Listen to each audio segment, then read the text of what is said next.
Hi, it's Kim from Embodied Connections Australia, and as I said in my video yesterday, I'm just going to be popping on for a couple of minutes each day with the countdown to my surgery, just to hopefully take you along on my journey of getting everything prepared and getting all my affairs in order, just in case things don't work out the way I hope they will.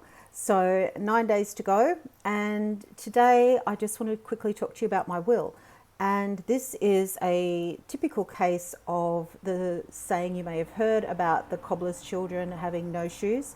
And yes, I do have a will, and I distinctly remember writing my will. However, I did not realize a number of other things. So firstly, I had forgotten how long ago I had actually done my will. And well over 10 years ago since I did it. Secondly, I assumed, wrongly as it turned out, that when I left the firm that I had been working at to start my own legal practice back in 2007, that I had taken my will with me. And so I went looking for it yesterday afternoon where I thought it would be, and it wasn't there. So I looked in a couple of other places. It wasn't there. So made a phone call today and found it. I know where it is. It wasn't that, hard to track it down. But my very first tip is have a will. Have a legal, valid, binding will. And again, you may have seen in one of my previous videos, I actually did a video before, which you can catch on Facebook, Instagram, or on my YouTube channel, about what happens if you die without a will. And in that video, I said that less than 50% of Australians have a will. And I talked about what happens if you die and you haven't made a will. So go and check that out.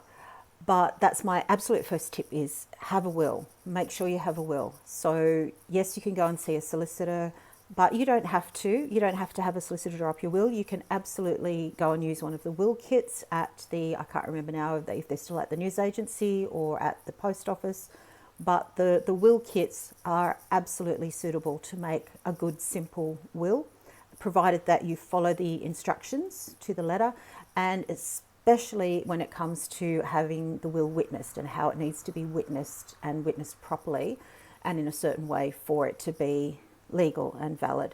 So you can absolutely go and use a will kit, or I can do a will for you. You can contact me, not in the next 9 days, obviously, but on the other side, absolutely more than happy to help you make a will.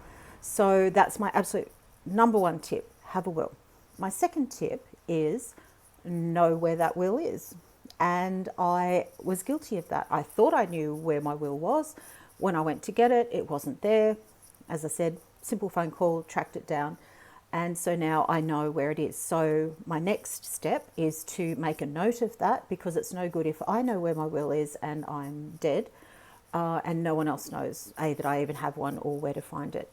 And funnily enough, I gave up my practicing certificate, back in 2016, so nearly 7 years ago, when I went full-time into counselling. I was doing both for a while and then decided to move full-time into counselling, gave up my practicing certificate.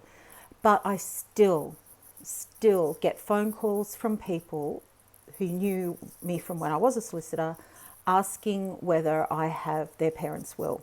The last phone call I had was literally a month ago, from people that I had prepared their parents' will back in 2011, and the children contacted me about a month ago looking for their will. Luckily, I still have my safe custody register where I wrote down all of the documents that I had in safe custody, and I was able to go and look at that and let them know that I had actually sent their parents' wills to their parents some time ago, and I had a receipt for that. And so now they will have to go and track down wherever those wills are. So I'm still getting phone calls from people. So people need to know where wills are. It's so important to have one, but it's equally important that people know where to find it. So that's my second tip. Third tip, as I said, I had not realised how long ago that will was that I do have. So I had appointed both of my parents as my executors. As some of you may know, my mother passed away a year ago. So that leaves my father as the sole executor, and quite frankly, I don't want to put that pressure on him in, where he is in his frame of mind, and, he doesn't need to be dealing with that if something happens. And I left everything to my two nephews. I don't have children of my own. My nephews at that stage were very young, and I thought, well, okay, if I do die, then, I would like to leave whatever I have to them to help them, with their education or get set up, whatever. As I said, that was over 10 years ago.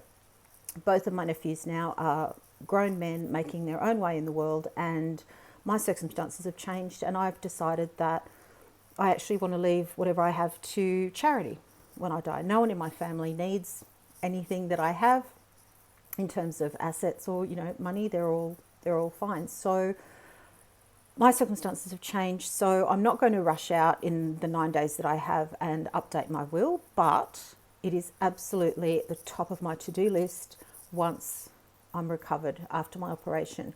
And so that is my tip number 3. Okay, even if you have a will, have a look at it every 3 to 5 years.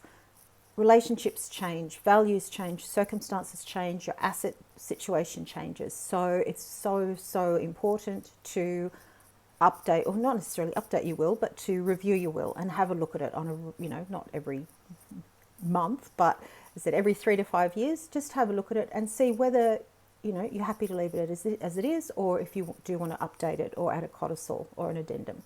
So that is my 3rd tip. And that's it for today. So again, please, if you don't have a will, please make a will. Please make sure you know where it is. Please make sure other people, at least your executor.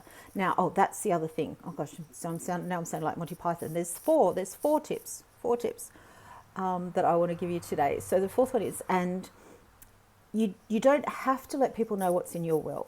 Okay, so legally, no one is entitled to know what's in your will, because your will doesn't take effect until after your death. And up until that point, you can change it and revoke it and renew it and update it as many times as you like. So there is no one who, is legally entitled to know what is in your will other than you. Having said that, it's a really good idea to at least let your executor know, not necessarily what's in the will, but that you have a will and where it is. Firstly, because it's always good to ask your executor if they are happy to do that job before you appoint someone as your executor, because it can be quite, stressful and quite onerous, depending on the circumstances.